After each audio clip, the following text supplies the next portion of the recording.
Okay, here we go. Hi, welcome to the next lecture of Physics X, Extraordinary Concepts in Physics. Today we're doing some really crazy stuff, some paradoxes in special relativity. The title of the lecture is Special Relativity 2, which means there was one you missed, so you should go back up top and click on the other one. And that will give you some basics, and now we're into some strange paradoxes. And please stay tuned for the next one, to Special Relativity 3, because that will be even harder paradoxes. So this is some of the strangest stuff around. It's really strange stuff. And it's fun, too, because you think that reality is really this way. So as I said, this is Physics X. In this series of lectures, I will be covering what I believe to be some of the coolest fundamental concepts in physics, some of which are really very strange. This is actually a course that's being taught for credit at Michigan Tech. There is a studio audience here in front of me. This is aimed at Michigan Tech at upper level physics majors. It's supposed to be light on math but heavy on concepts, trying to get right to the fundamental concepts. Anyone, anywhere is welcome to watch this, though. So if you're just surfing through the internet and you found this, welcome. That's fine. You can just choose any lecture you want, any bunch of lectures. There's no textbook required. I'm trying to teach this so that there is no book. My links are all freely available on the web, and they're also mostly Wikipedia links. And Wikipedia, I think, is pretty strong in this area. So I'll be giving this slide every lecture until you're really annoyed. Okay, so special relativity. This time we're going to move into something called the Doppler effect. Now, you can get the Doppler effect without special relativity. If you just have a train moving toward you, you will notice that the train whistle when it's moving toward you is higher pitched. Then it hits you, and then things turn black for a while, and then when it's moving away from you, then it's much lower pitched. So the same thing is true with light. So if someone is standing and holding a flashlight and pointing this green flashlight toward you, for instance, then you look and say, oh, that's a nice green flashlight. But then they suddenly start running toward you very quickly. And you notice that, first of all, they're running toward you very quickly. So you maybe should figure out what's wrong. Second, you notice that the flashlight has turned blue. Those photons that you were so proud of, so familiar with being red, have turned blue. Then they pass you, because it turns out they were something else, but they point the flashlight back at you.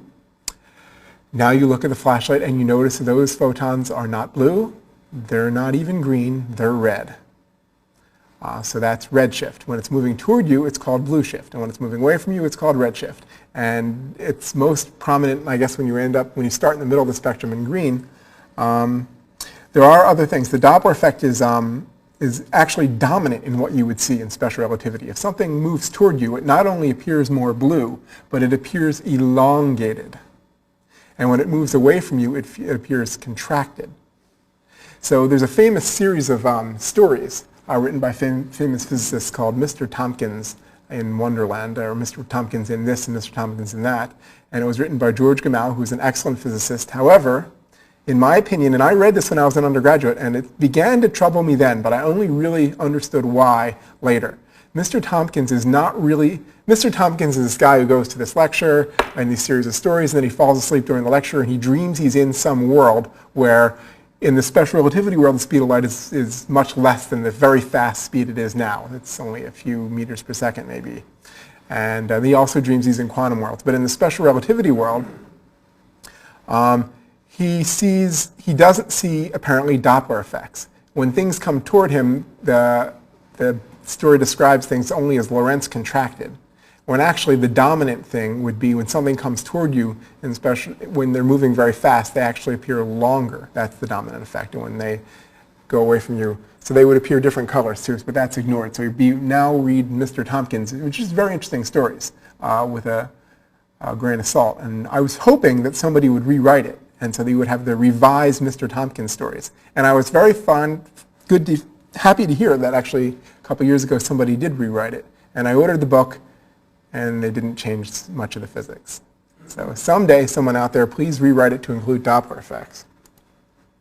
Okay, one of the more interesting Doppler effects is transverse. It turns out in special relativity, in our universe, that you don't have to be moving toward someone or away from someone to get a Doppler type effect. In fact, there's a Doppler effect if they move perfectly parallel to you. then they still appear. That might be considered the true Lorentz contraction. They still appear somewhat more red if they're going around you in a circle, their flashlight still appears more red. The transverse Doppler effect is there, and that is a completely relativistic effect. You don't expect that in classical physics. Aberrational effect. Oh, so this is interesting too. So let's say you're driving down the street in front of you, and you see stars in front of you. If you drive fast enough, so fast the police can't bother you, you notice several things. The road appears to narrow in front of you, and the stars that were in front of you, so if you're zipping this way, the stars that were in front of you appear to move together. They become closer together. So the world, the universe, bunches in front of you when you move really, really fast, and that is an aberrational effect, apart from all kinds of color effects.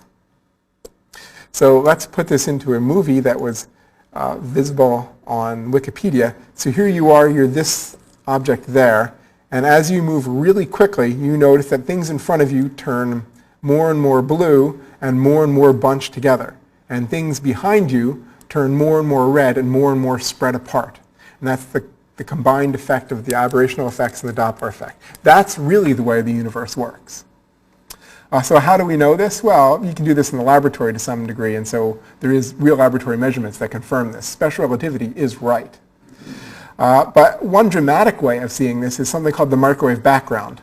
Billions of years ago, photons broke away from electrons and the rest and flew free through the universe and came to us. So there was so we were here, and there's this last scattering surface around us. However, it turns out we're moving with respect to the microwave background radiation.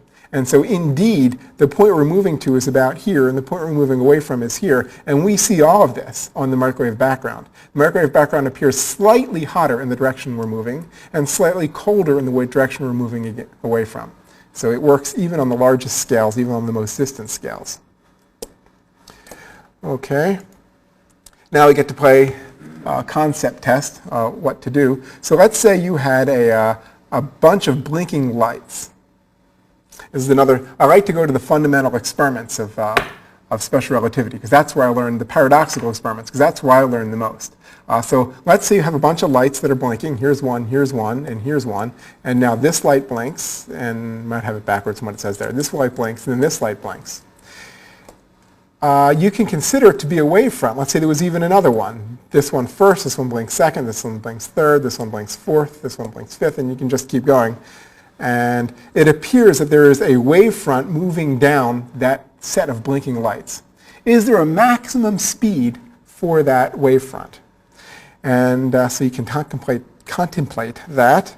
Think about that for a bit. Stop the video if you're thinking about it. And now start it again. Well, here's the answer, and the answer is the blinking sequence can move faster than the speed of light. So everyone is so fond of saying, oh, nothing can move faster than the speed of light, but things can appear to move faster than the speed of light. They can. And the blinking light sequence, sometimes called the Christmas light sequence, it can do that.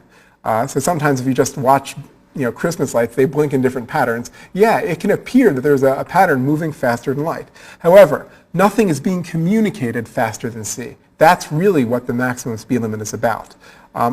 Observers elsewhere looking at the blinking light pattern, they might see different lights go on first. They might not see a superluminal wave move down the blinking lights. They might see something completely different. And as I said, you can't use this to communicate. You can sit around and think of ways to try to blink lights so that you can communicate from one point to the next, but you can't. You can't communicate faster than c. Okay. Here's another one. You take a flashlight and you have a dome, and you shine your flashlight here so that it illuminates a spot on this part of the dome. Then you take your flashlight and you swing it around. And so the spot moves on the dome all the way to here. And let's say you do that in a second. Okay? Now, let's say that someone tells you that that dome wasn't close by. That dome was a light year away. Did this flashlight beam on the dome, did the beam move on the dome faster than the speed of light? Think about that. Is it slower than c? Did it move on the dome c? Is it constrained to move at c? Did it move faster than c? Or did it move 5 times the square root of alpha minus 2 gamma? Thinking about that, please pause the video. Here you go. Faster than c. Once again, another example. This speed limit that can't be broken is apparently broken again. You took your flashlight and you moved it. And when you move your flashlight on the wall, the spot on the wall is not constrained to be slower than the speed of light. However, it's not a physical thing, really, the spot. You can't use it to communicate. You can't tell someone on the left, the person on the left cannot tell someone on the right something faster than the speed of light. And if you wanted to communicate to them, the time it takes for the light to go from, so if you're here, and you want to communicate here, this light still takes c to get there, and then it still takes c to get here. So you can't communicate faster than c, but this thing can swing around faster. Okay. The last thing is that we actually see things that appear to move faster than c on the sky. And one clear example of this is quasars in the distant universe. When a quasar emits a blob that moves relativistically, which means near the speed of light, and somewhat close to our line of sight, then you can show, by using triangles like this, that it will appear to move on the sky. You know its distance, and you say, well, given that distance, it can only move this fast in, if it was moving at the speed of c, it can only move this much in a year. But then it moves this much. But that's because it's slightly moving toward you. And so things can appear to move on the sky faster than the speed of light. But that blob that left that quasar, it is not moving faster than c. c is the speed limit. So here we've seen some paradoxes of things that appear to be moving FTL faster than light, but are not. Next time we're going to get into some really strange paradoxes that I consider to be significantly harder. But for this time, I will sign off with, please keep Schrodinger away from your cat.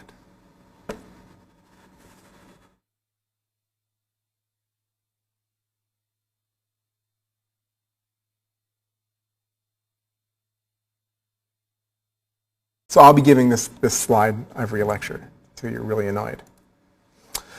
Okay, so special relativity.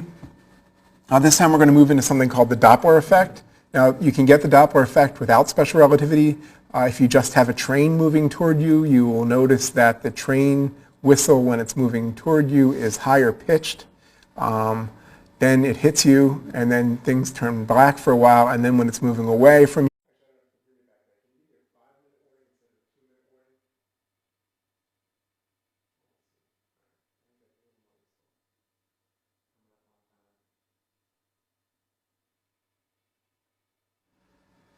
okay, here we go. Hi, welcome to the next lecture of Physics X, Extraordinary Concepts in Physics. Today, trying to get right to the fundamental concepts. Anyone, anywhere is welcome to watch this, though. So if you're just surfing through the internet and you found this, welcome. That's fine. You can just choose any lecture you want, any bunch of lectures. There's no textbook required. I'm trying to teach this so that there is no book. My links are all freely available on the web, and they're also mostly Wikipedia links. And Wikipedia, I think, is pretty strong in this area. Fun, too, because to think that reality is really this way. So as I said, this is Physics X. In this series of lectures, I will be covering what I believe to be some of the coolest fundamental concepts in physics, some of which are really very strange. This is actually a course that's being taught for credit at Michigan Tech. There is a studio audience here in front of me. This is aimed at Michigan Tech at upper level physics majors. It's supposed to be light on math but heavy on concepts. Today we're doing some really crazy stuff, some paradoxes in special relativity. The title of the lecture is Special Relativity 2, which means there was one you missed, so you should go back up top and click on the other one. And that will give you some basics. And now we're into some strange paradoxes. And please stay tuned for the next one, to Special Relativity 3, because that will be even harder paradoxes. So this is some of the strangest stuff around. It's really strange stuff. And it's